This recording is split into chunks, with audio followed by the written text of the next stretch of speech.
The vote to confirm Congresswoman Elise Stefanik to become the next ambassador to the United Nations is moving to the full Senate now, after she won approval this week from the Senate Foreign Relations Committee. Stefanik is expected to win the support of the full Senate. Upon confirmation, Stefanik would then give up her seat in Congress, and New York Governor Kathy Hochul will call a special election to choose her successor. Several Republicans have expressed an interest in running for the open New York 21 seat, including a political newcomer, a businessman from the Amsterdam area. Anthony Constantino was here in the North Country this past week to meet with one of the 15 county party chairs who will decide the Republican nominee. Constantino sat down with us to talk about why he's running and why he believes he's the best candidate to fill the New York 21 seat in Congress.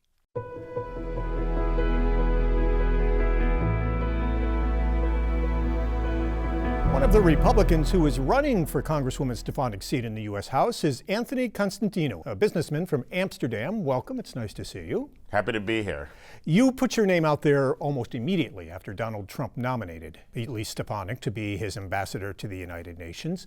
You've never held political office before, so why did you decide to run and why for Congress? Sure. Well, I move very quickly, which I think is an unappreciated skill in politics. Politicians tend to be risk averse. The president isn't. The president moves very quickly, too. He had the most productive first day in office of anyone. I built my business very quickly, too. It's 1,200 people now, about 1,000 people in the district. But I do everything quickly. I think it's important to move quickly. And I also like solving problems. A lot of people are encouraging me to go for this, and it's an opportunity for me to solve much bigger problems. And I want the best possible people in government. That's why I supported President Trump. We need talented people in government. We need the best people in government. And I said to myself, this is an opportunity for me to solve bigger problems. I think I'm going to be very good at this, too. And I think people will be very happy to see me in Congress in the event I get the nomination and win the seat. So many Republicans have announced that they're interested in running, and many of them have a lot of experience. So why should the party chairs go with you, a businessman with no political experience, as opposed to these folks who have a lot of experience? You want talent, you want somebody that's proven to do everything well, which I'm proven to do, and you want somebody that's in it for the right reasons.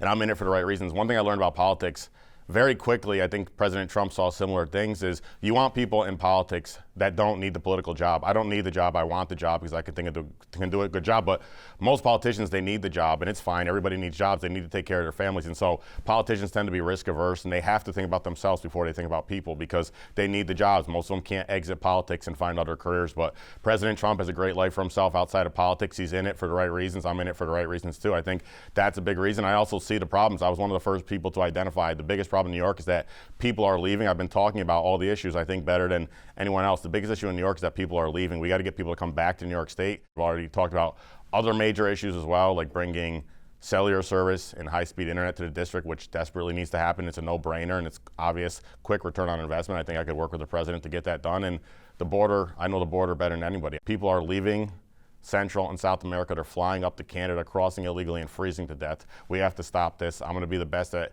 securing the border and solving all the problems that need to be solved in the district. What will you bring to Congress that the other Republicans who are being considered for the nomination won't? Well, a lot of energy and a track record of solving problems. I'm better at solving problems than anyone. That's all I like doing. I saw a guy named Paul Tonko. He put out a statement the other day. I was reading, he's in another district, but he said, I went to 3,000 events last year. I said, well, how are you getting anything done if you're just walking around to events and taking pictures all day? So unfortunately, a lot of politicians, they think the job is walking around, going to events and taking pictures. But I'm oriented towards getting things done just like the president. I'm oriented towards solving problems and finding problems. Finding problems is the first step. You've got to be able to find the biggest problems that are out there, and I've already identified a number of big problems. You find the biggest problems and you solve the biggest ones, and you just keep going and you solve and you fix as many things as you can solve. You talk about the big problems from the party chairs and also people that you're meeting. What are they telling you are the most pressing issues in the 21st district?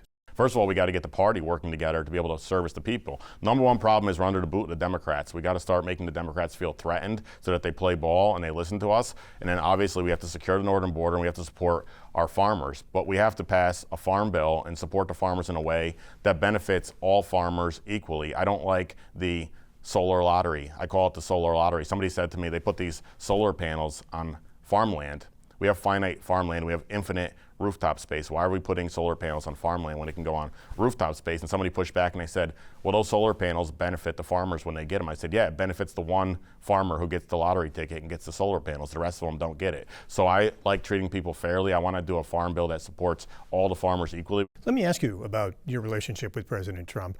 How much should your loyalty to Donald Trump count in deciding whether you're chosen as the nominee? I think it should count a lot because it shows great judgment. I had the judgment to realize that President Trump is who he was. President Trump went through a lot to get where he got. He had to fight the Republicans and the Democrats and the establishment and everything, and he had to fight off bullets. He almost died to get where he got, and I think he deserves to have people in Congress that support him. Is there any issue you disagree with the president on? For example, here in the northern part of the 21st District, a lot of concerns about the 25% tariffs that will be coming February 1st on Canada and the impact that could have on the economy here in the North Country, the impact that has on Canadian companies that are here in the North Country that build the subways and the buses, companies that are from Canada but have factories here in the North Country. When it comes to the 25% tariffs on Canada, where are you on those? It's a great question. I talked to some chairs in the North Country that are concerned about this, and I said I appreciate the fact that they're concerned about their district and they're advocating for their best interests. I think that's very important. I think the great thing about me becoming the next congressman from the 21st Congressional District is I'm the one that's most likely to be able to have a great dialogue with the president. I see the world very similarly. I understand his thought process. President Trump's a great negotiator, and he uses those tariffs as a negotiating tactic to get things that make sense for the country as a whole. I understand that the people in the Northern District, we have to be cognizant of the fact that those things can be hurtful to the district, but no one's going to be better at working with the president to advocate for what makes sense for the district better than me. I understand his thinking. I understand that he's using it as a negotiating tactic, and ultimately President Trump wants what's best for New York. You are meeting with party chairs. You've been meeting with the 15 party chairs. They're the ones who will decide who the nominee is. That's the thing with the special election.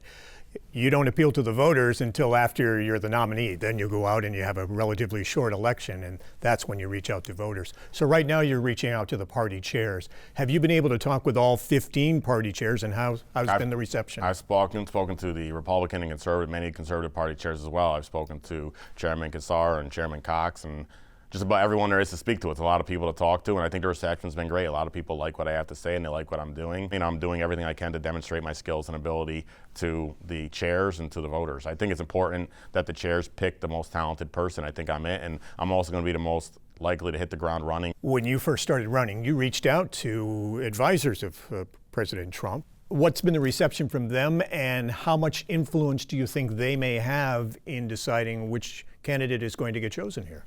Well, it actually went the other way. They actually reached out to me. They did? So, yeah, they reached out to me, which actually was one of the things that it made me think that this makes a lot of sense to do. I mean, as you know, Roger Stone was in the corner of a lot of very important American people in the very beginning. He was in the corner of President Trump in the beginning, and Roger Stone actually reached out to me. He invited me to dinner just to thank me for all the work I did in support of the president. Neither he nor I knew that I would be running for Congress when he reached out to me. He invited me to dinner to thank me. And on my way to dinner, I got the news that Congresswoman Stefanik was appointed to the UN, was going to be appointed to the UN by President Trump. And people started saying, Anthony, you should go for this. We'd love to have you as a congressman. People have been saying, you know, they wanted me to go for it. And I said, Roger, people are contacting me, asking me to run for Congress. What do you think?